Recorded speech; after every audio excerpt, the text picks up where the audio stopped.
everyone, welcome to Unconfirmed, the show that reveals how the marquee names in crypto are reacting to the week's top headlines and gets the inside scoop on what they see on the horizon. I'm your host, Laura Shin, a journalist with over 2 decades of experience. I started covering crypto 6 years ago, and as a senior editor at Forbes, was the first mainstream media reporter to cover cryptocurrency full-time. This is the June 11th episode of Unconfirmed. This is the last episode of Unchained before the 5-year anniversary next week. Thanks to everyone for listening to my shows these last 5 years. I really appreciate you all supporting me, and I am so grateful for what this fun side project has brought to my life. Tezos is smart money that's redefining what it means to hold and exchange value in a digitally connected world. Discover how people are reimagining the world around you on Tezos. The Crypto.com app pays you up to 8.5% interest on your Bitcoin. Get $25 when you download the Crypto.com app with code LAURA. The link is in the description. Near is an open source platform that accelerates the development of decentralized applications, overcoming high fees and slow speeds with its fast, scalable, low-cost, and climate-neutral blockchain protocol. Learn more at near.org. Today's guest is Jeff Schulte, Chief Executive Officer of ForUsAll, a retirement investment platform for small businesses. Welcome, Jeff. Thank you. It's a pleasure to be here. This week, your company made an announcement that will surely be interesting to my crypto audience. Tell us about your news. So we're very excited to have announced that we've launched cryptocurrency into the 401k. This is something that we've been working on for a while, and we're thrilled to finally have the word out. And so what does that mean for employees at companies who use ForUsAll as a 401k provider? Yeah, so let me back up if it's okay and just start by just saying why we even did this in the first place. Over the last few years, there's been an absolute revolution in the financial services world. And we've seen institutional investors like Harvard, Brown, Yale making use of cryptocurrency as part of their endowments. 60% of all professional managers actually now say that cryptocurrency has a role to play in their portfolios. Average Americans mostly invest and get exposure to the market through their 401ks, and nobody was making this available. So we have now brought cryptocurrency into the 401k. So here's how this will work. Employers that have our ForUsAll branded 401k, their employees will be able to log in. They'll have their traditional mutual fund options right there. There'll also be an option for cryptocurrency, and they'll be able to transfer part of their balance over to the cryptocurrency window where they can buy and sell tokens, ETH, Bitcoin, up to 50 different cryptocurrencies available through the window. They will also be able to set it up so that every time they contribute to the 401k, part of their portfolio, a part of that contribution will go directly into Bitcoin if that's the way they want to set it up. So we're really excited to bring access to cryptocurrency into the 401k. And it's not just access. We've thought very carefully about how we provide the guidance, education, and guardrails to help people make good, prudent use of cryptocurrency as part of their portfolios. And when you say that, what do you mean? Well, there's educational content available. What is cryptocurrency? How does it fit into a portfolio? Common pitfalls to avoid that's delivered via online and through webinars. And then there's guidance. We believe that as part of a diversified portfolio, it may be appropriate to have somewhere between 0 and 5% in your retirement portfolio allocated to cryptocurrency. And we'll help people figure out where they fit in that spectrum. But there are also guardrails. And in this, I mean that there's a limit to how much we'll let you transfer over into the crypto window. Right now, that limit is at 5%. So people will be able to transfer up to 5% and be able to contribute on an ongoing basis up to 5%. And should the portfolios grow, as we expect they will, and the position exceeds 5%, there's proactive monitoring and alerts that goes out and encourages them to rebalance, lets them know that their crypto position has exceeded what we think is a prudent threshold, and that might be a good time to rebalance into the traditional mutual funds. But it won't force them. So if it ends up, as some of my listeners have told me, where their crypto portfolio ends up being, something like 90% of all their net worth, it won't kind of force that rebalancing? We're not forcing rebalancing. It is a self-directed crypto window. So in the end, the individual will make the decision whether or not to sell that position.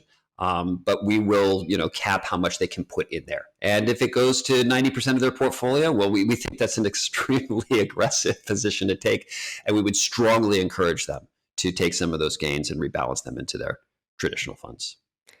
And what are the advantages to buying crypto in a 401k as opposed to just keeping it in a regular crypto account on an exchange or withdrawing and putting it in your own hardware wallet? Yeah, well, so there's a lot of real good reasons to do this in the 401k. And let's start with the people that are already investing in cryptocurrency. The obvious reason that people use 401ks in the first place is for the tax advantages.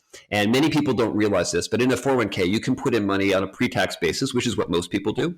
You can also put money in on a post-tax basis, a Roth contribution. So you pay your taxes at the moment that you've earned the income. It goes into the 401k.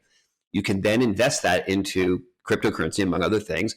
And at that point, you've already incurred the taxes. All of the gains are tax-free. Even at retirement, when you take that money out, it is tax-free. So it's a huge advantage to be able to reduce and mitigate your tax liability. And I think that that's not just on the taxes. What we've seen in the past, when there was some periods of extreme volatility and there was people would buy a position, see it go up, sell the position, roll that into something else. Let's say they sell Bitcoin, they put that into ETH. They've now incurred a big tax liability.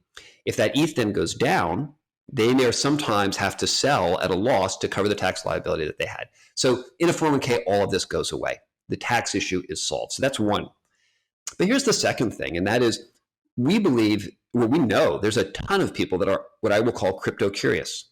And for them, the ability to use their 401k to dollar cost average in small incremental ways, get help and guidance, not have to open up another account, not have to worry about keys, not have to think about which platform I should be with, simplifies this tremendously.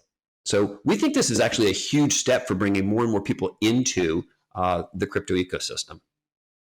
And just to ask about the Roth 401k, as far as I understand, I don't think that's a super popular option, but is that something that all the small businesses that use ForUsAll can offer to their employees? Absolutely. Yep. So that's a standard part of all the 401k plans that we work with, because we do think actually it isn't as well utilized, I think, as it should be. It makes a ton of sense. And when you're dealing with something like cryptocurrency, it's even more important to consider. Now, we don't provide tax advice, but it does make a lot of sense for a lot of people. And we think that it's unfortunate that perhaps it's not more widely used. Yeah. And just to draw that out a little for people, if you qualify to have a Roth account, then at that time, it's because your income is below a certain threshold. And so one could imagine, you would be in a lower tax bracket. And if the crypto assets were to go up in the same way that they had the last few years, then of course, yes, the tax savings by the time you withdraw the money would be tremendous. Phenomenal, right? and frankly, that's one of the things that prompted us to really explore this. Is we were talking to a lot of people in the crypto community that were doing incredibly difficult, trying to find ways to help mitigate some of their taxes. And when we talked to them about maybe being able to do this in the 401k, the response was incredibly enthusiastic. Yeah, that makes sense. So up until this point, why haven't most Americans been able to invest in crypto assets through their 401ks, or why have most 401ks not provided it? Well, so the 401k industry, Laura, is notoriously slow moving. And so I do believe it's inevitable. I think that we will see this more and more. But there's really a combination of two things that you have to get comfortable with. There's regulations, and then there's integrations. And, on the regulation side, 401k world is governed by a body of laws called ERISA. It is a very specific set of rules that give a lot of people pause. We worked very, very carefully to make sure that we understood exactly how within that framework we could do this. And it's very clear that we can. And so we were able to solve that. But the second is that most 401k providers simply don't have a cryptocurrency platform to work with. So what we had to do is we partnered with Coinbase. So we're using Coinbase for both custody as well as for transactions. We've integrated that into our 401k platform. And maybe one of the reasons we were able to do this so quickly is that we've been building integrations with 401k providers and platforms and payroll companies for the last several years. So we're not a traditional 401k company. We're a 401k tech company. Doing the integration was therefore very much in our DNA. So bringing Coinbase in, integrating it with the 401k platform, we're able to provide something that nobody else is. All right. So, in a moment, we're going to discuss other comparisons when it comes to retirement accounts. But first, a quick word from the sponsors who make this show possible. With over 10 million users, Crypto.com is the easiest place to buy and sell over 90 cryptocurrencies. Grow your crypto with Crypto.com Earn, which pays up to 8.5% interest on your Bitcoin and 14% interest on your stablecoins.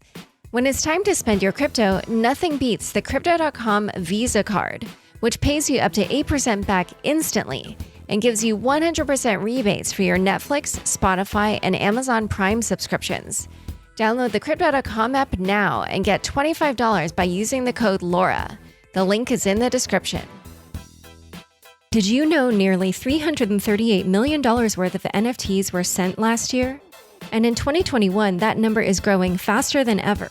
If you're looking to make your first NFT, check out Near's fast, scalable, low-cost, open-source platform. Near is investing 80 million Near tokens in community-led projects over the course of 5 years to power sustainable innovation through its ecosystem, with fundraising opportunities and support for DAOs and dApps to engage fans and reach new audiences. Come learn why Near is the infrastructure for innovation at NEA.org.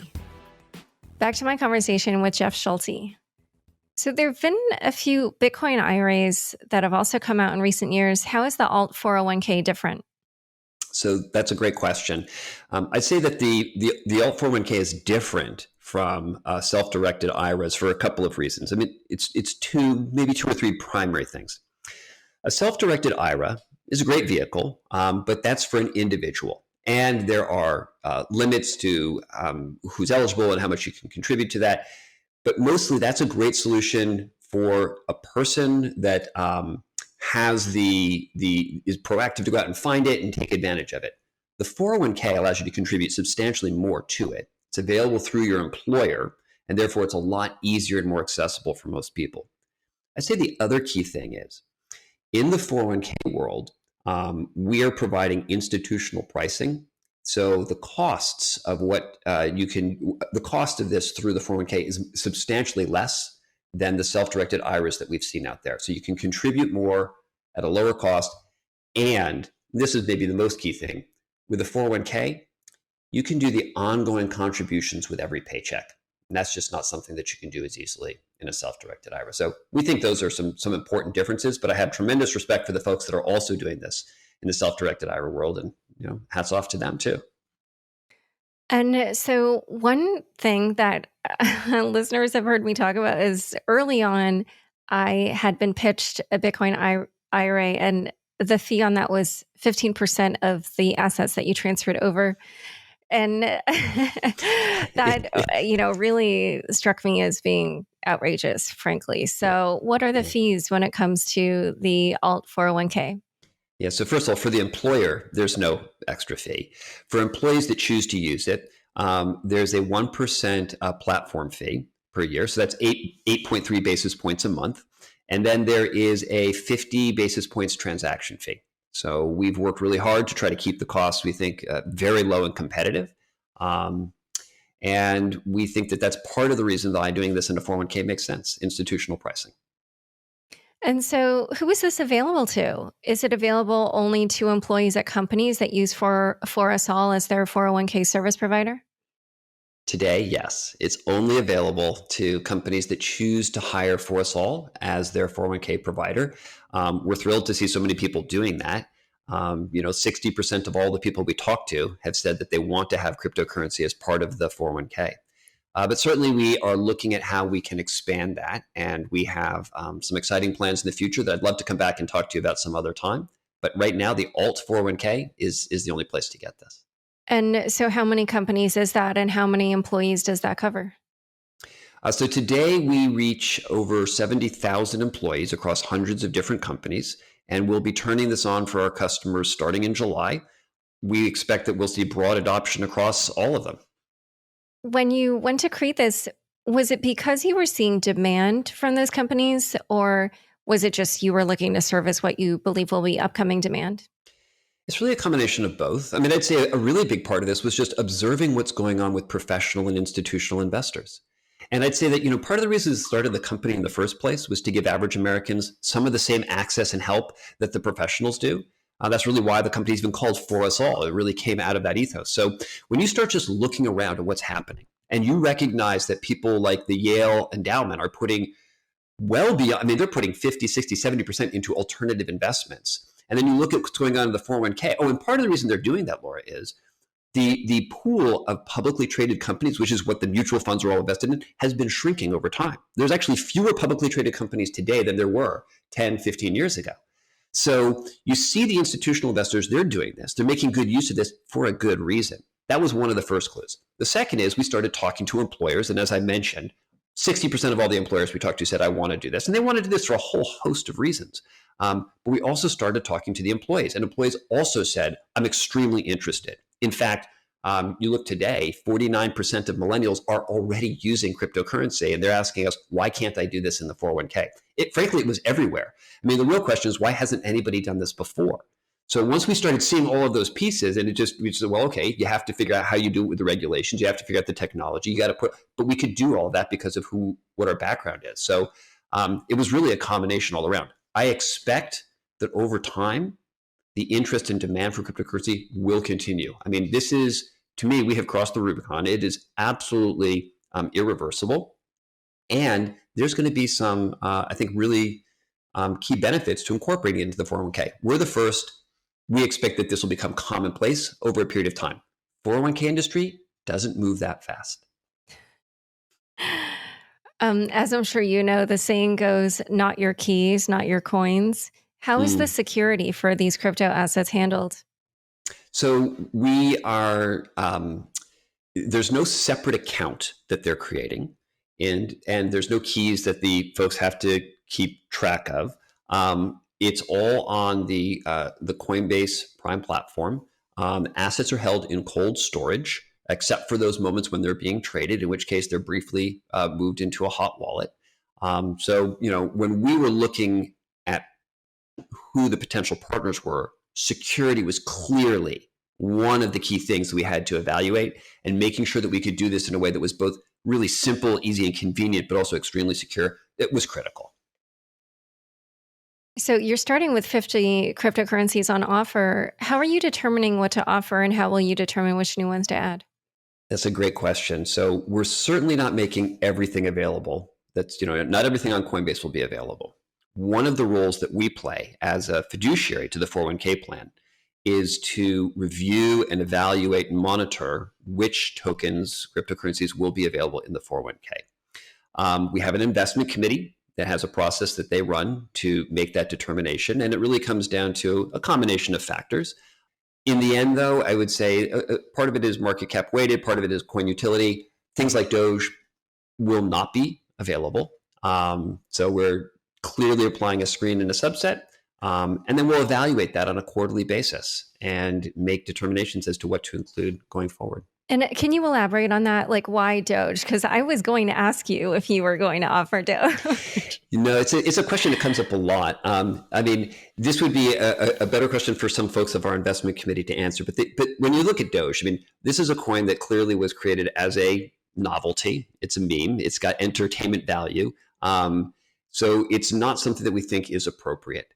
Now, what we're looking at is, this developing a screen that is very sort of objective in nature, and when we apply that, certain, like as I said, novelty tokens like Doge, they just don't make the cut, despite how big that market cap might be today or how popular it is. There's a level of prudence that we have to exercise over 401k portfolios. And well, just out of curiosity, so would you allow trading in something like GameStop or AMC or whatever the new, I guess trading is even in the word, but. No, I understand. Are we going to allow trading in GameStop and AMC? So any of these sort of meme stocks? Right. No, we're not doing that right now. Not through, well, that's not what we're talking about. Really, this is, the alt window. And I should elaborate, the alt window, I call it that because it starts with cryptocurrency, but we do anticipate adding other types of alternative investments over time.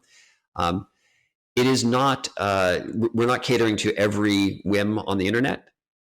There's an appropriate use of cryptocurrency in the 401k world. And the job of the investment committee is to make sure that we apply a screen that protects the employees as well.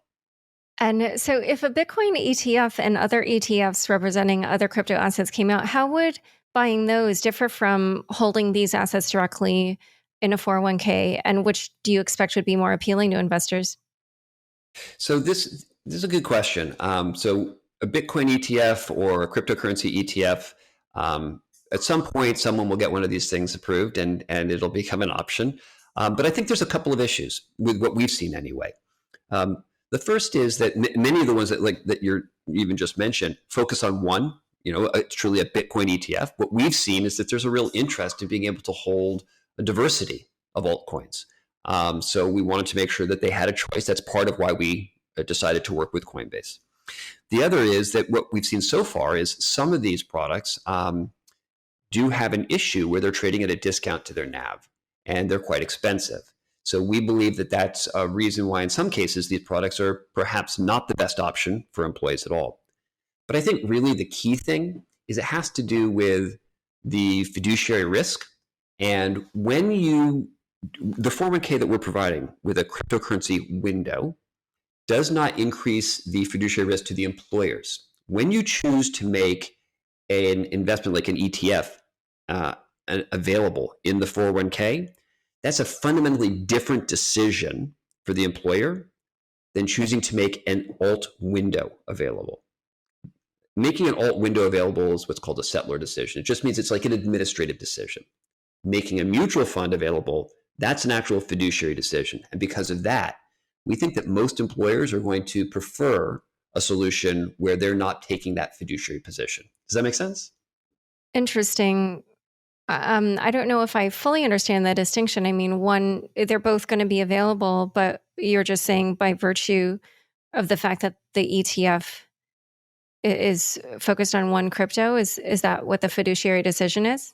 No, what I'm saying is, I'm sorry, let me attempt to say it slightly better.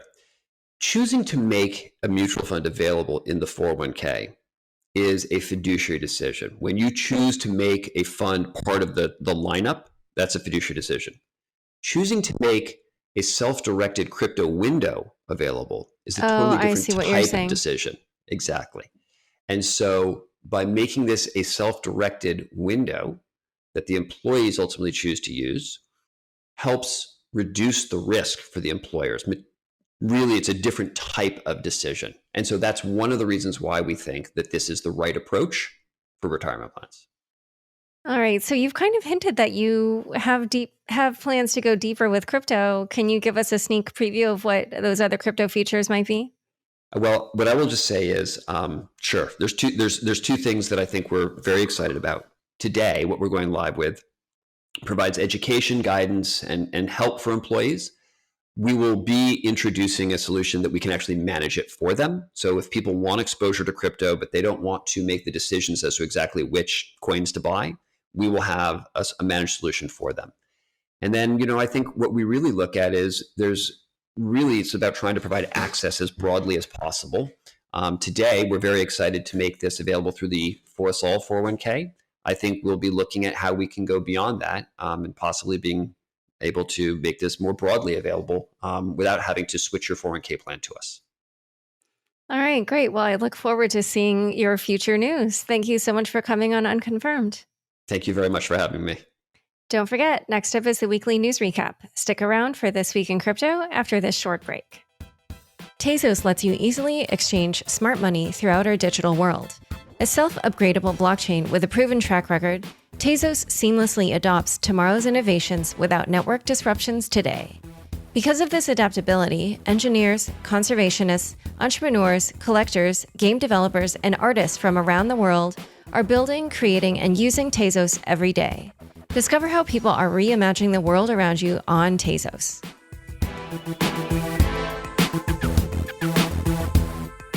Thanks for tuning in to this week's news recap. First headline: El Salvador adopts Bitcoin as legal tender. On Wednesday, El Salvador passed a bill that would make Bitcoin legal tender within the country.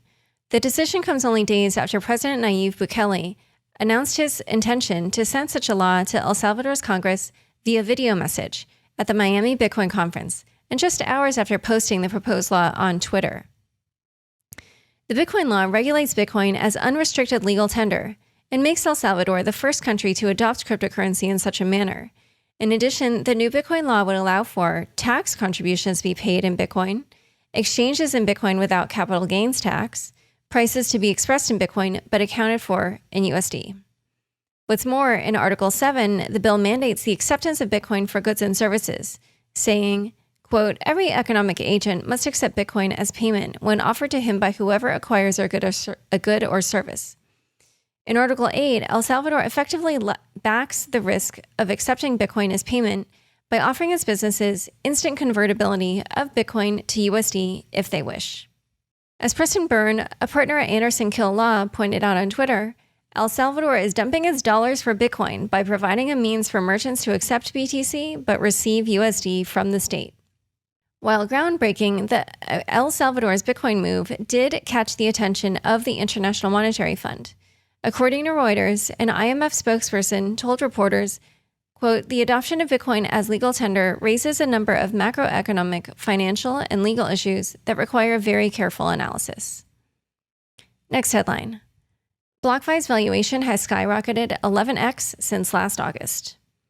BlockFi, a crypto lending platform, is finalizing a Series E of around $500 million at a valuation of nearly $5 billion, as reported by The Information. The new financing will be led by Third Point Management and Sophia, along with participation from existing investors. BlockFi has seen its valuation grow exponentially this year. The latest funding is nearly a 70% increase in valuation from the lending platform's Series D in March, which raised $350 million at a $3 billion valuation. Just last August, BlockFi had been valued at $435 million. In other funding news, Ledger, a crypto wallet provider, raised $380 million at a valuation of $1.5 billion in a Series C led by 10T Holdings. According to the press release, Ledger currently secures 15% of the world's crypto assets. The new fundraising will allow them to expand its hardware solutions to DeFi and enterprise capabilities. Next headline: federal officials recovered BTC from Colonial Pipeline attack. The Department of Justice announced Monday that they had seized 63.7 Bitcoin of the 75 Bitcoin that Colonial Pipeline had paid as a ransom to DarkSide, a hacking group. In May, the initial ransomware attack triggered a temporary shutdown and an East Coast gas shortage in multiple states in that region. The DOJ press release explained that, quote, by reviewing the Bitcoin public ledger, a law enforcement agent was able to track multiple Bitcoin transfers to a specific address for which the FBI had the private key, or, quote, the rough equivalent of a password needed to access assets accessible from the specific Bitcoin address. The wording from the DOJ instigated a round of rumors that the U.S. government had hacked DarkSide's Bitcoin wallet to recover the Bitcoin, a feat theoretically impossible without holding the private key or owning a quantum computer. Decrypt speculates that these rumors helped spark Bitcoin's 8% decline on Monday. While it's unclear how the Bitcoin was specifically recovered, it is likely that U.S. authorities were able to track the Bitcoin addresses and transactions to a specific identity or crypto custodian in the U.S. The attack on Colonial is just one example of what seems to be a trend in ransomware attacks fended off by Bitcoin payments. A Thursday Wall Street Journal article reports that JBS, a meatpacker, paid $11 million in Bitcoin last week to shield its plants from further disruption. Next headline: Bitcoin Miami was wild. Last weekend saw 10,000 plus Bitcoiners descend upon Miami to join in on the largest Bitcoin conference in history. Aaron Griffith of the New York Times penned my favorite description of Miami's vibe during last week's conference. Quote, for a few days, the city was a raging fireball of finance, technology, and joyful anarchy. of unfathomable wealth and desperate striving. There were certainly fun moments. For example, Mayor Francis Suarez of Miami's opening speech pitched Miami as the Bitcoin, blockchain, and mining capital of the world. Representative Warren Davidson described the Fed as Dogecoining the US dollar, adding, "There's a benefit to scarcity that the Dogecoiners don't apparently get, nor does the Fed." Speaking of fiat, Cake Wallet sponsored an entire dumpster with Venezuela's national currency, the Bolivares, in an inflation spectacle that many Bitcoiners decided to take a selfie with. However, Bitcoin 2021 was not all fun and internet money. There were a few contentious moments at the conference, usually centering on the topic of Bitcoin maximalism. For example, Max Kaiser yelled, "Fuck Elon, we're not selling," before hugging MicroStrategy CEO Michael Saylor on stage. Eric Voorhees was booed for saying Bitcoin maximalism is bullshit after another speaker was cheered for saying Bitcoin toxicity is, quote, absolutely necessary. Floyd Mayweather was also booed after saying another crypto could someday be just as large as Bitcoin. Next headline. Solana raises $314 million. Solana Labs raised $314 million via a token sale, led by A16Z and Polychain, ranking amongst the largest token sales for a blockchain protocol.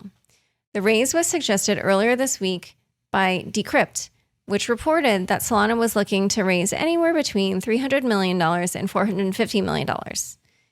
Solana Labs CEO Anatoly Yakovenko intends to scale the protocol, saying, quote, "The next phase is onboarding 1 billion users."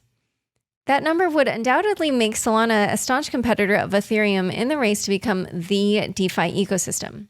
Solana is already known for its low fees and fast processing times. The blockchain says it can process up to 50,000 transactions per second, which dwarfs Ethereum's 13 transactions per second. Sam Bankman-Fried, CEO of FTX and Alameda Research, an investor in Solana, believes, quote, "It's a blockchain that has the potential to support a DeFi ecosystem with world-scale activity." Next headline. Square looking to build wallet and mining solutions. As part of Square's Bitcoin Clean Energy Initiative, the financial services company will partner with Blockstream and invest $5 million to construct a solar-powered Bitcoin mining facility. Together, they plan to publicize details about the project's economics, along with the metrics associated with mining Bitcoin. According to the press release, the project is designed to, 1, raise awareness that Bitcoin mining can be done using renewable energy, 2, provide a proof of concept for a 100% renewable energy mine at a scale with operational cost and ROI transparently made open to the public. In related news, Square's CEO Jack Dorsey announced that Square is considering making a Bitcoin hardware wallet, with the designs being made entirely open source to the public. Among the key characteristics of a Square hardware wallet, Dorsey emphasized mobile access, finding the balance between simplicity versus security, and Layer 2 support. Next headline. Senator Elizabeth Warren speaks out against crypto. During a Wednesday Senate hearing on CBDCs, Senator Elizabeth Warren was very outspoken about, quote, the dangers that cryptocurrencies pose to the U.S. economy, citing cyber attacks, ripoffs, instability, and environmental concerns in proof-of-work systems. On Twitter, she wrote, "Cryptocurrencies promised to solve the problems in our banking system haven't come to pass, but Congress and federal regulators can't hide out and hope crypto will go away. It won't. It's time to confront these issues head on." However, she admitted to seeing the promise of a crypto solution, just one regulated by the U.S. government. She wrote, quote, "Digital currencies offer a lot of potential advantages over cash, but they need to be secure, stable, and accepted everywhere. A digital currency issued and backed by the Federal Reserve could provide the advantages of cryptocurrency without these risks." Ironically, she also mentioned that legitimate digital public money could help drive out bogus digital private money, which qualitatively is the same thing Bitcoiners say about the US dollar. Next headline. This week in Bitcoin and China. Weibo, a Chinese microblogging platform, has suspended the accounts of more than 24 crypto influencers. The suspension started at around 10 o'clock UTC on Saturday, with Weibo users reporting that as many as 25 accounts of crypto influencers or media outlets became inaccessible. The Qinghai province banned cryptocurrency mining on Wednesday, citing concerns over energy use. The block reports that major China-based pools saw hash rates drop between 11% and 30% on Wednesday, while two of the main non-Chinese pools remained steady. On Wednesday, China's Ministry of Public Security announced it had arrested roughly 1,100 individuals for laundering money through cryptocurrencies. The launderers allegedly charged between 1.5% to 5% to convert criminal proceeds to cryptocurrencies, though the total amount laundered was not provided. Time for fun bits. Perhaps leveraging the current Bitcoin mania in El Salvador, by the way, this item is called volcanic mining. Perhaps leveraging the current Bitcoin mania in El Salvador, President Bukele wasted no time moving on to another Bitcoin topic, mining. Less than a day after securing Congress's approval for the Bitcoin law, Bukele has instructed LaGeo, a geothermal company in El Salvador, to allow Bitcoin miners to use the country's volcanic resources as a way to produce renewable mining power. Via Twitter, Bukele says that engineers are already making progress on the project, as they have already, quote, dug a new well that will provide approximately 95 megawatts of 100% clean, zero emissions geothermal energy from all volcanoes, and are, quote, starting to design a full Bitcoin mining hub around it. To sum up a crazy week, Lena Seichi, editor and managing director at the BTC Times, tweeted, Saturday, reveals plans to make Bitcoin legal tender. Tuesday, makes Bitcoin legal tender. Also Tuesday, thinks of volcano-powered Bitcoin mining. Wednesday, starts working on volcano-powered Bitcoin mining. El Salvador is moving toward the Bitcoin standard at maximum speed. And to end the weekly recap with a recap, here is a full description of El Salvador's crazy week as tweeted by Lee Wallace UK.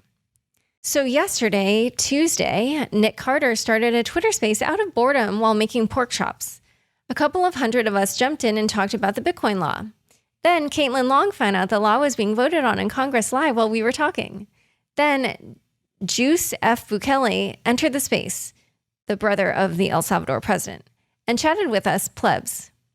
More Bitcoiners entered the space, including Jack. Nick joked about getting the president in the space. Plebs tweet at Nayib Bukele. Nayib Bukele enters the space. 22,000 plus people enter the space.